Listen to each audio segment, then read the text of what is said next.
வணக்கம். புதுவைக்கு சிறப்பு மாநில அந்தஸ்து பெற நடவடிக்கை மேற்கொள்வோம் என்று புதுவை மங்களூர் ரயில் சேவை துவக்க விழாவில் மத்திய இணையமைச்சர் நாராயணசாமி உறுதியுடன் கூறினார். திருச்சியிலிருந்து மங்களூருக்கு இயக்கப்பட்ட விரைவு ரயில் தற்பொழுது புதுவை வரை நீட்டிக்கப்பட்டுள்ளது. நீட்டிக்கப்பட்ட இந்த ரயில் சேவையின் துவக்க விழா புதுவை ரயில் நிலைய வளாகத்தில் நடந்தது. ரயில் நிலைய மேலாளர் பாலகிருஷ்ணன் வரவேற்று பேசிய விழாவில் சட்டமன்ற உறுப்பினர் நமச்சிவாயம், மாநில காங்கிரஸ் தலைவர் ஏ.வி. சுப்பிரமணியன், முன்னாள் அமைச்சர் பெத்த பெருமாள் ஆகியோர் முன்னிலை வகித்தனர். இதில் சிறப்பு விருந்தினராக மத்திய இணையமைச்சர் நாராயணசாமி கலந்து கொண்டு புதுவை மங்களூர் ரயில் சேவையை கொடியசைத்து துவக்கி வைத்து பேசுகையில், கடந்த 4 வருடங்களில் மட்டும் புதியதாக 17 ரயில்கள் விடப்பட்டுள்ளது. புதுவையில் இருந்து 2 ரயில்கள் மட்டுமே சென்ற காலம் போய் தற்பொழுது வாரத்திற்கு 58 ரயில்கள் இயக்கப்படுகின்றன. சமீபத்தில் இங்கிருந்து இயக்கப்பட்ட ரயில்களுக்கு மக்களிடம் நல்ல வரவேற்பு உள்ளது. அடுத்து புதுவையிலிருந்து ஜெய்ப்பூருக்கு ரயில் விட வேண்டும் என்பதே தனது இலக்கு என்றும், அது மட்டுமன்றி ஐதராபாத்திற்கும் ரயில் விட நடவடிக்கை எடுப்பதாக தெரிவித்தார். மேலும் புதுவை ஆட்சியாளர்கள் முயற்சி எடுக்காமல் இங்கேயே இருந்தால் நிதி எப்படி கிடைக்கும் என்றும், மத்திய அரசின் உதவியின்றி மாநில வளர்ச்சி இருக்க முடியாது. எனவே புதுவைக்கு சிறப்பு மாநில அந்தஸ்து பெற நடவடிக்கை மேற்கொள்வோம் என்று கூறினார். அடுத்த ஒரு எங்களுடைய இலக்கு ஜெய்ப்பூருக்கு புதுவையில இருந்து ரயில் விடணும். அது நிறைய இந்த புதுவை வாழ்க்கை ஸ்டேட்டுகள்லாம் கேட்டாங்க. அது மட்டும் இல்லாம இன்னொரு ரயில் ஹைதராபாத்துக்கு ரயில் விடணும். புதுவையில இருந்து ஹைதராபாத், பெங்களூர் கூட்டாச்சு, கொச்சின் கூட்டாச்சு, காரைக்கால்ல இருந்து கொச்சினுக்கு ரயில், காரைக்கால்ல இருந்து சென்னைக்கு ரயில், காரைக்கால்ல இருந்து தஞ்சாவூருக்கு ரயில், காரைக்கால்ல இருந்து திருச்சிக்கு ரயில், காரைக்கால்ல இருந்து நாகூருக்கு ரயில். இப்ப பெங்களூருக்கு ஒரு ரயில் விட்டோம் போன 2 மாசத்துக்கு முன்ன, காரைக்கால இருந்து பெங்களூர் ரயில். இன்னொரு முக்கியமா நான் கேட்டு பார்த்தா கொடுக்க மாட்டாங்கன்னு நினைச்சேன். இப்ப பெங்களூர்ல இருந்து சென்னை, காரைக்கால்ல இருந்து சென்னை வழியா மும்பைக்கு ரயில் போகுது. இதெல்லாம் காரணம் யாரு? அன்னை சோனியா காந்தி, நம்முடைய பாரத பிரதமர் டாக்டர் மன்மோகன் சிங், நம்முடைய தலைவர் ராகுல் காந்தி அவர்கள் நம்ம கேட்கும் மத்தியில் நம்ம ஆட்சி இருக்கு. தட்டுங்கள் திறக்கப்படும், நம்ம தட்டுறோம், கதவு தட்டுறோம், கொடுக்குறாங்க. அதுக்கு முனைஞ்சு நம்ம கேட்டு வாங்குறோம். அதுக்கு முயற்சி நாம எடுக்கிறோம். முயற்சி எடுக்காம பாண்டிச்சேரியிலேயே எந்த நடவடிக்கை எடுக்காம, அதிகாரிகள்கிட்ட பேசாம, மத்திய அரசோட தொடர்பு கொள்ளாம, புதுவை மாநிலம் மத்திய அரசு நம்பி இருக்கிற மாநிலம். இந்த மாநிலத்தில் வளர்ச்சி வேணும்னு சொன்னா மத்திய அரசுடைய உதவி இல்லாம இருக்க முடியாது. மத்திய அரசை பகைத்து புதுவை மாநிலத்தில் எந்த காலத்திலையும் வளர்ச்சி ஏற்பட்டது கிடையாது. விழாவில் காங்கிரஸ் மாநில துணைத் தலைவர் பாலாஜி, பொதுச் செயலாளர் ஏ.கே.டி. ஆறுமுகம் உள்ளிட்ட காங்கிரஸ் நிர்வாகிகள், ரயில் நிலைய அதிகாரிகள் மற்றும் பொதுமக்கள் பலர் கலந்து கொண்டனர். இந்த ரயில் சேவை வாரந்தோறும் சனிக்கிழமை மாலை 4:35 மணிக்கு புறப்பட்டு மறுநாள் ஞாயிறு காலை 9:50 மணிக்கு மங்களூரை சென்றடையும்.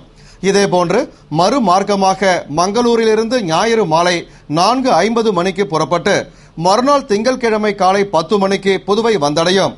இந்த ரயில் புதுவையில் இருந்து விழுப்புரம், விருதாசலம், அரியலூர், திருச்சி, கரூர், ஈரோடு, கோயம்புத்தூர், பாலக்காடு, சோரனூர், மாஹே வழியாக மங்களூரை சென்றடைகிறது.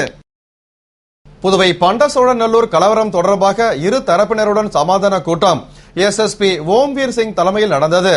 புதுவை நெட்டப்பாக்கம் தொகுதி பண்டசோழநல்லூரில் கட் அவுட் சேதமடைந்ததால் இரு தரப்பினருக்கும் இடையே மோதல் ஏற்பட்டு பின்னர் அது கலவரமாக மாறியதால் போலீசார் துப்பாக்கி சூடு நடத்தி கூட்டத்தை கலைத்தனர். மேலும் கலெக்டர் தீபக்குமார் 144 தடை உத்தரவு பிறப்பித்தார். இது தொடர்பாக 100க்கும் மேற்பட்டோர் மீது வழக்கு பதிவு செய்யப்பட்டது. இந்நிலையில் உருளையன்பேட்டையில் உள்ள எஸ்எஸ்பி அலுவலகத்தில் எஸ்எஸ்பி ஓம்வீர் சிங் தலைமையில் சமாதான கூட்டம் நடந்தது. துணை கலெக்டர் மாணிக்க தீபன், எஸ்பிக்கள் Deiva Sigamani, Praveen Tripathi, inspector Jayaraman, sub inspector Felix மற்றும் பண்டசோழநல்லூரை சேர்ந்த முக்கிய பிரமுகர்கள் கலந்து கொண்ட கூட்டத்தில் ஊர் மக்கள் இனிமேல் இதுபோன்ற மோதலில் ஈடுபட மாட்டோம் என்று உறுதியளித்தனர். கூட்டத்தில் எஸ்எஸ்பி ஓம்வீர் சிங் பேசுகையில், பண்டசோழநல்லூரில் நடந்த மோதலால் பொதுமக்களின் இயல்பு வாழ்க்கை பெரிதும் பாதிக்கப்பட்டுள்ளது. எனவே இன்னொரு முறை இதுபோன்று யாரும் நடந்து கொள்ளக்கூடாது என்றும், இனிமேல் அந்த பகுதியில் பிரச்சினைக்குரிய பேனர்கள், கட் அவுட்டுகள், விளம்பர பலகை, சுவரொட்டிகள் ஆகியவற்றை பயன்படுத்தக்கூடாது என்றும், விளம்பர பேனர்களுக்கு செலவு செய்யும் பணத்தை உங்கள் குழந்தைகளின் படிப்பிற்கு பயன்படுத்துங்கள். அதுபோன்று ஊர் பெரியோர்கள், இளைஞர்கள் யாரும் இரவு 9 மணிக்கு மேல் பொது இடத்தில் கூட்டம் போட வேண்டாம் என்று கூறினார். புதுவை அரசு பணி நீக்கம் செய்யப்பட்ட தினக்கூலி ஊழியர்களின் ஆலோசனை கூட்டத்தில் அரசின் தொழிலாளர் விரோத போக்கினை கண்டித்து பேரணியாக சென்று ஆளுநரிடம் மனு அளிப்பது என்று தீர்மானிக்கப்பட்டது.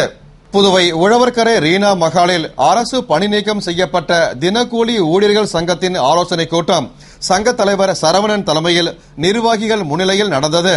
திரளான ஊழியர்கள் கலந்து கொண்ட கூட்டத்தில் 4000 பேரை பணி நீக்கம் செய்துவிட்டு அதில் 650 பேருக்கு மட்டும் வேலை என்பதை தங்கள் சங்கம் வன்மையாக கண்டிக்கிறது. 650 பேரை மட்டும் பணியமர்த்துவது நியாயமான முறையாக இருக்காது என்றும் முதல்வர் கையாளும் வழி தவறானது என்பதனை சுட்டிக்காட்டுவதாகவும் அரசின் தொழிலாளர் விரோத போக்கினை கண்டித்து பேரணியாக சென்று ஆளுநரிடம் மனு அளிப்பது, மேலும் போராடி கொண்டிருக்கிற ஒட்டுமொத்த ஊழியர்களின் வேலையை அடையும் வரை அரசை கண்டித்து வரலாறு காணாத தொடர் போராட்டங்கள் நடத்துவது என்பன போன்ற பல்வேறு தீர்மானங்கள் நிறைவேற்றப்பட்டன. ஏனாம் சிறைக்குள் புகுந்து கைதியை கொல்ல முயற்சி செய்து கையும் களவுமாக பிடிபட்ட 3 ரவுடிகள் மீது குண்டர் சட்டத்தின் கீழ் நடவடிக்கை எடுக்க கலெக்டர் தீபக்குமார் அதிரடி உத்தரவிட்டுள்ளார். புதுவை சட்டம் ஒழுங்கு பிரச்சனையில் ஆளுநர் நேரடி தலையீடு காரணமாக ரவுடிகள் மீது நடவடிக்கைகள் தீவிரமாகி வருகிறது. அதன்படி இதுவரை 10க்கும் மேற்பட்ட ரவுடிகள் மீது குண்டர் சட்டம் பாய்ந்துள்ளது மற்றும் 100க்கும் மேற்பட்ட ரவுடிகள் மீது ஊருக்குள் நுழைய தடை விதித்து ஆணை பிறப்பிக்கப்பட்டுள்ளது. இந்நிலையில் ஏனாம் சிறைக்குள் புகுந்து அங்கு கைதியாக உள்ள பிரபல ரவுடியை கொல்ல முயற்சி செய்து கையும் களவுமாக பிடிபட்ட 3 ரவுடிகள் மீது குண்டர் சட்டத்தில் நடவடிக்கை எடுக்க கலெக்டர் தீபக்குமார் உத்தரவிட்டுள்ளார். இதற்கான உத்தரவை தெற்கு எஸ்பி பைரவசாமி தலைமையிலான போலீசார் பெற்று அவர்களை குண்டர் சட்டத்தின் கீழ் கைது செய்ய நடவடிக்கை மேற்கொண்டுள்ளனர். புதுவை உருளையன்பேட்டையில் நடந்த பாட்டாளி மக்கள் கட்சியின் தலைமை அலுவலக திறப்பு விழாவில் மாநில செயலாளர் அனந்தராமன் தலைமை ஏற்று அலுவலகத்தை திறந்து வைத்தார். புதுவை உருளையன்பேட்டை சுப்பையா நகர் தென்னஞ்சாலை வீதியில் பாட்டாளி மக்கள் கட்சியின் மாநில தலைமை அலுவலகம் திறப்பு விழா நடந்தது. விழாவில் சிறப்பு விருந்தினராக மாநில செயலாளர் அனந்தராமன் பங்கேற்று அலுவலகத்தை திறந்து வைத்து சிறப்புரையாற்றினார். தொடர்ந்து நடந்த நிகழ்ச்சியில் உருளையன்பேட்டையை சேர்ந்த 150க்கும் மேற்பட்ட இளைஞர்கள் பல்வேறு கட்சிகளில் இருந்து விலகி மாநில செய்தி தொடர்பாளர் குமார் முன்னிலையில் மாநில செயலாளர் அனந்தராமன் தலைமையில் தங்களை பாட்டாளி மக்கள் கட்சியில் இணைத்துக் கொண்டனர்.